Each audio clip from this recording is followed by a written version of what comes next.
Hello everyone, my name is Sunny Dove and welcome to my Let's Play Fallout New Vegas. This is the mod talk for episode 6. We're not going to do anything actually sort of canon for the Let's P, but I'm going to go over some mods, and if you're interested in that, then stick around because I've got some I've got a significant amount of changes. If I change like some very minor stuff that's not worth talking about, I just wouldn't even bother with a video, but I have a lot to talk about here. Probably maybe a 8 or 9 minute video. So let's get started. First of all, I tweaked some sweet FX settings for Dynamo E and B. I wasn't really happy with how Dynamo was transitioning, showing up on YouTube after compression and color conversions and whatnot. So I turned on some more eye candy in the sweet FX, so hopefully that will look pretty good. It's mostly for exteriors. I thought interiors looked pretty good as they were. But sometimes, depending on what the sun was doing and how the clouds were, weather and stuff, Dynamo just wasn't necessarily looking quite as good as I thought it should. So we'll look at that here in a minute when I go outside.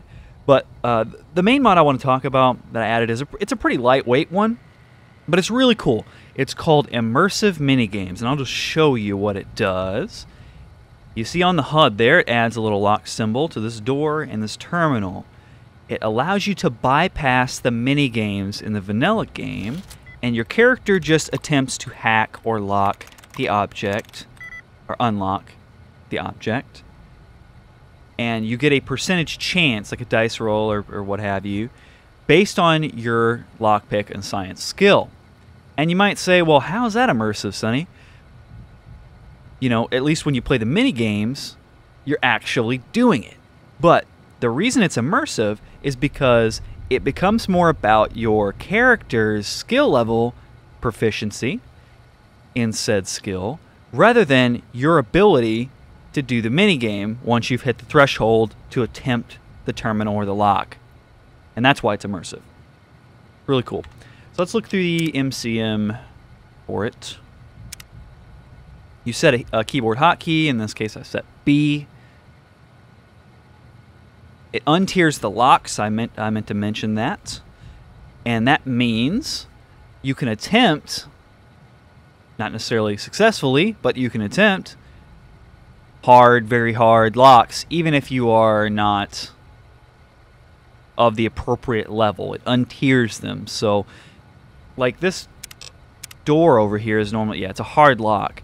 So I've only got a 5% chance to unlock it because my lockpick skill is like in the shitter. I can't remember what it was. It's like, I haven't raised it at all, I don't think. 14. So I'm pretty sure the minimum is 5%. So even if you're, you know, one lockpick theoretically and it's a very hard lock, I think it's still a 5% chance. But realistically, if I attempt this, it's most likely going to fail. Yeah, it failed. And notice the hard lock leveled up to a very hard lock. There's an opportunity or a chance for that to happen when you fail to unlock something. It might level up, or it might break, and then the door or the terminal or safe or what have you is locked out to you forever, short of some special perks that allow you to attempt again and things of that nature. But I think it's a really cool mod. I'm going to be using it from now on. And let me just check to see if there's anything else about this I need to talk about. You can adjust some of the chances, and I might do that if I feel like it needs to be harder. Certainly won't make it easier. There are some different options for the HUD icons, but I like the simple ones. And then you can change the luck failure rate. And that's about all I want to talk about that.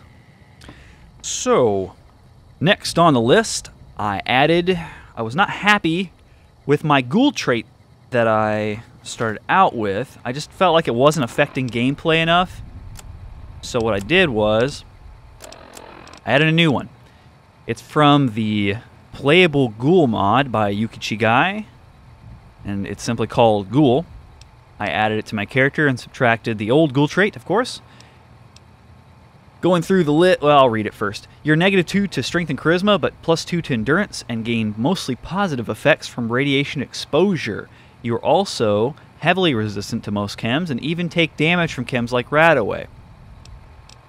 So there's a lot more to this trait than just what's listed here, because it's very it's not that complex, but it does have a longer list of effects that I'm going to go through. So not only does it reduce your strength by 2 and charisma by 2 and add 2 to your endurance, so that's mostly, it's 4 negative special, but plus 2, so a net gain or net loss of 2 special stats.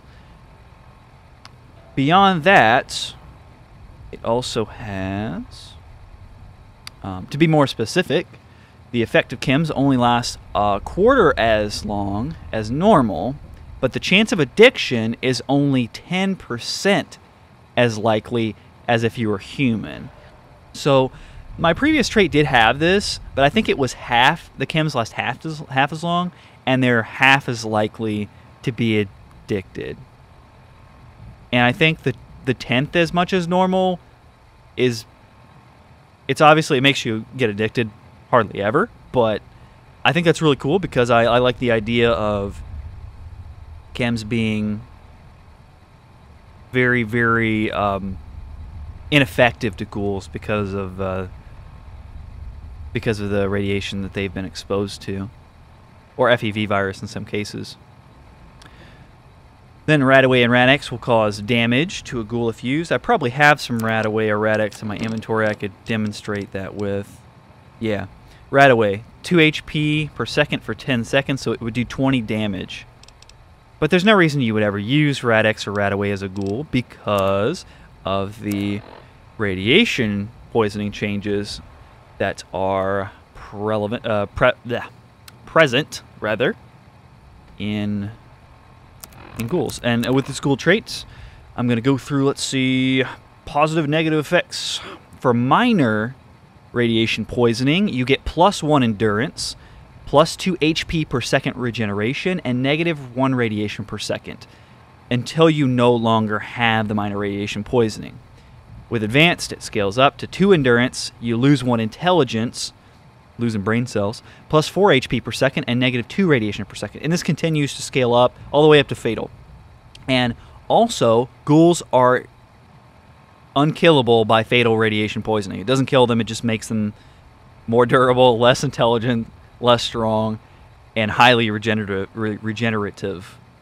And obviously this is countered out by the fact that although you are regenerating HP rapidly, you don't uncripple your limbs, and your radiation absorption continues to increase as you get more irradiated. So they are opposing forces. As you're regenerating, your radiation is going down.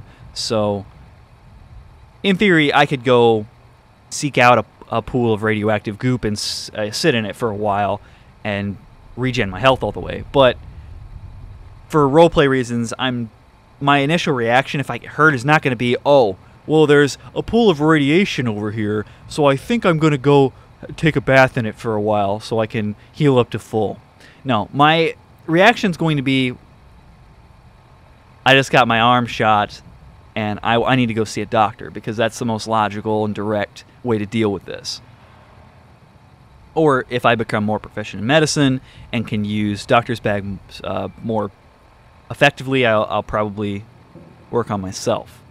But until then, expect me to go be frequenting some doctors in the Mojave. So that's the radiation poison changes. Other than that, there's a base level of radiation absorption similar to the previous ghoul traits, but it's mostly the radiation poison changes and the more radical changes to chems, as well as, what am I forgetting here? Oh, special. And speaking of special, I did make some changes. You'll notice that even though my charisma at the start was 3, was it 3? I believe it was 3. It was 3 at the start. My strength was 5. So -2 strength, -2 charisma would be 3 strength and 1 charisma. Now what I did was I reallocated my special stats because I wouldn't have done my stats the same way if I had known I was going to take this trait in the first place. So what I did was I dropped off 1 endurance. And if you're wondering why that's 9, it's +2. So 1 off of my original 8 is 7, plus 2 is 9. Took 1 off of endurance, gave 1 to charisma. So, thus, my starting charisma was effectively 4, minus 2, where the trait is 2. Otherwise, that is all of the ghoul-related stuff. Other than that, I did add a few weapon mods, just individual things that I thought I would enjoy having in my wasteland, and we'll come across them as we come across them. Also updated a few mods that are already in the load order, and I just felt like getting up to the latest version, or they had fixes that I thought were worthwhile. And one last thing I fixed. None of you would probably be anal enough to notice this, but it bothered me. I'm using the Ojo Bueno Nuka-Cola machine, and as such,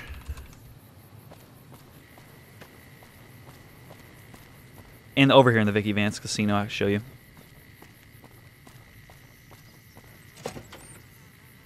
It was just tanking my frame rate, and particularly when there's any light shining on it, it's probably a result of ambient occlusion from my ENB. Hey there. But when I would look at this thing, and especially if I turn my Pip-Boy light on, it would hit my frame rate about 20, I would say, 20, 25. It was pretty bad. But right now I'm looking at it, and I can turn my Pip-Boy light on, and still at 60 frames, still recording at 60 frames. No big deal. And what I did to fix that is I deleted all of the meshes related to this retexture.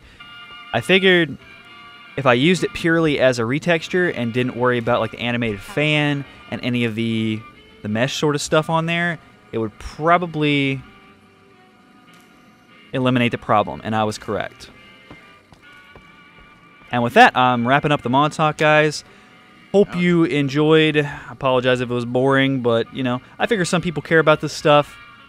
We'll continue the Let's P shortly. I'm about to start recording it right now. So have a lovely day, and I will see you on the next one. Bye-bye.